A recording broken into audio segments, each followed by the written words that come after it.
Autumn Leaves is one of the most famous jazz standards out there. And when all these greats play over this tune, they have one thing in common. And this common skill is the one skill you must learn if you want to play jazz. Looking at this Chet Baker solo, for example,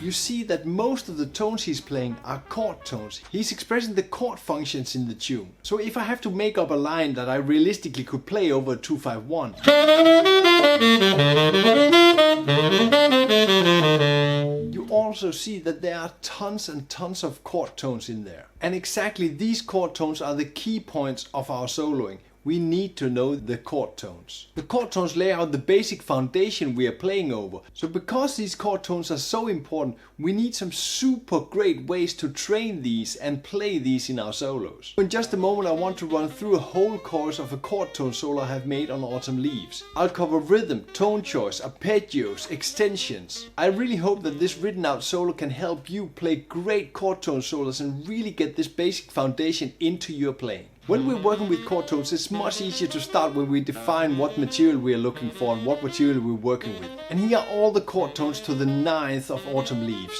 Play them, use them, play them as long as you want.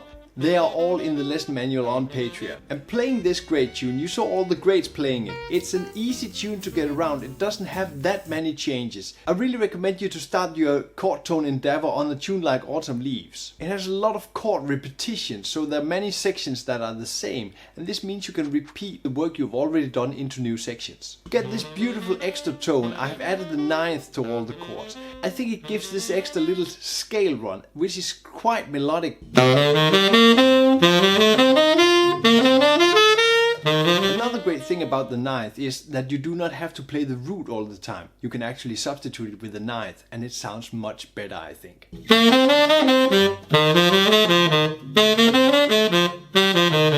You get this little scale part between the root and the 3rd, so you have the 1, 2 and 3 in the scale. This means you are playing this little melodic section. And with this little scale part you have a lot of more options because you actually have a 4-note scale between the 7th and the 3rd in the chord. Now let's get started for real.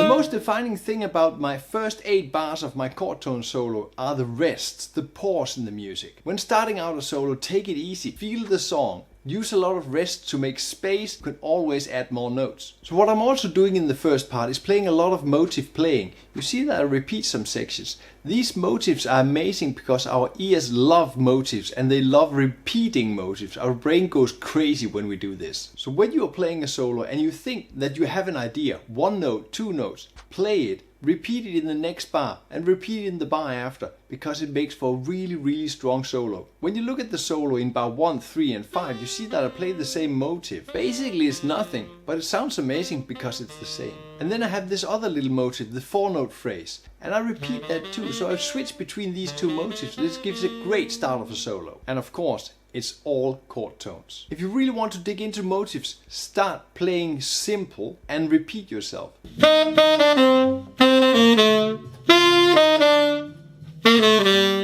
Basically, play a simple idea, 1 or 2 notes, repeat it in the next bar. Just before we go further into the solo, I want to mention that the full solo is on Patreon in the lesson manual. In fact, I've created 3 full choruses of Autumn Leaf solo only with chord notes, getting more and more advanced. Playing these 3 choruses of etudes gives you a very clear idea of how chord solos can sound and how you can build them up. Get all this foundation into your fingers, into your ears, into your brain. Get the lesson manual on Patreon, the link is in the description. So the next 8 bars.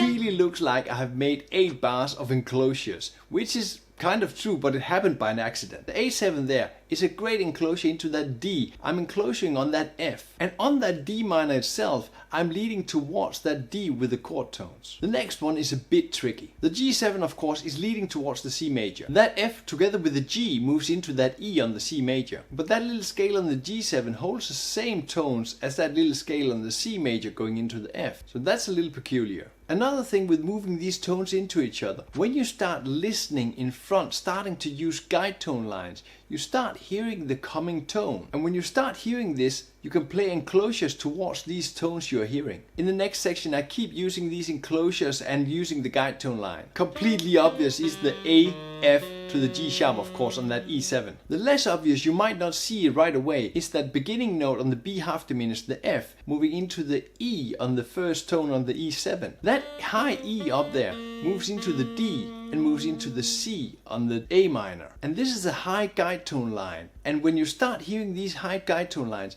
you can add them into the other existing things that happens in the line. A great tip to learn this forward motion hearing is play a lot of guide tone lines. Play slowly through the tunes. Play chord tones that leads directly into each other. Play to the closest chord tone in the next bar. In this way you get exceptionally good at hearing the next tone, playing voice leading and leading into that next bar that just sounds great. The longer you play your solo, the more tones you probably want to spend, the longer lines you also want to play. It's quite natural, because the next two rows of the solo are for longer lines.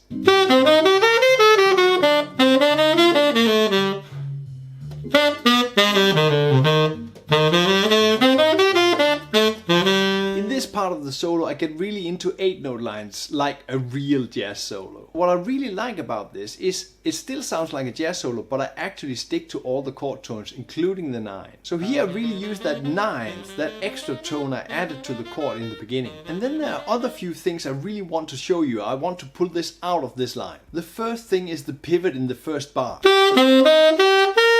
The pivot is great for moving in range, so if you have a high note, you move the chord down and play up again towards your pivot note. So if a line is stretching too high, it sounds really cool if you move it down, and it's also a great bebop sound. And further, the pivot works amazing for enclosures. You see the great enclosure here on the first part of the B half diminished, moving into that G sharp. Fits as a glove. So when you train your arpeggios, you could also train them as pivot chords like this. The second thing I want to emphasize in this line are the upper structures. On the B half diminished, I play a D minor 7 chord, and on the G7 chord I play the B half diminished chord to get away from the root sound. When you're training your chords, you can see them as the normal chord, but when you train them from the third of the chord, you can play the upper structures. You see the normal names on top and the upper structure names on the bottom.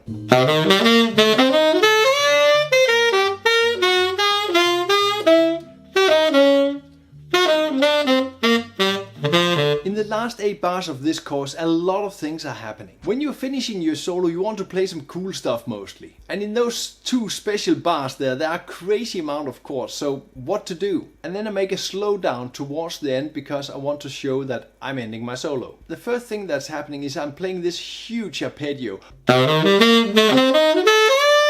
up that B half diminished chord, and then I'm playing into the E7 chord, ending up with high E. I have fun with this because I'm using the whole range of the horn, and I think this sounds amazing. I begin by having a D minor chord, then I'm moving over to the B half diminished chord, which I move into the E7 chord. You see how this works? You can add different upper structure arpeggios together and get these amazing huge chords. 9th arpeggios, pivot arpeggios and upper structures work greatly together. In the next part you see these 2 bars that are filled with chords. What I do is I slow down. I play 2 tones per chord. And in this way I play rhythmical. I still make it sound like a million, but I play very few notes, so I don't nail all the chord tones. When you're playing through a dense amount of chords,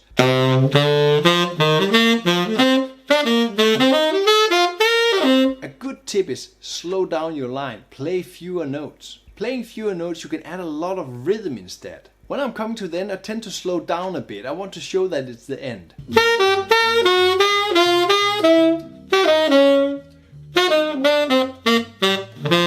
To make the line as clear as possible, I stick to key chord tones that really work and emphasize the function of the chords. And then I build a line that's moving down towards the end, kind of slowing down, going down. Of course, you can find this full etude in the lesson manual on Patreon. What I also mentioned earlier, I have actually made 3 full jazz etudes on Autumn Leaves. All the etudes are chord tone solos, and I really recommend you to dig into them because you can get into how a chord tone solo sounds, how you can develop it, and how you can get really a lot out of your chord tones.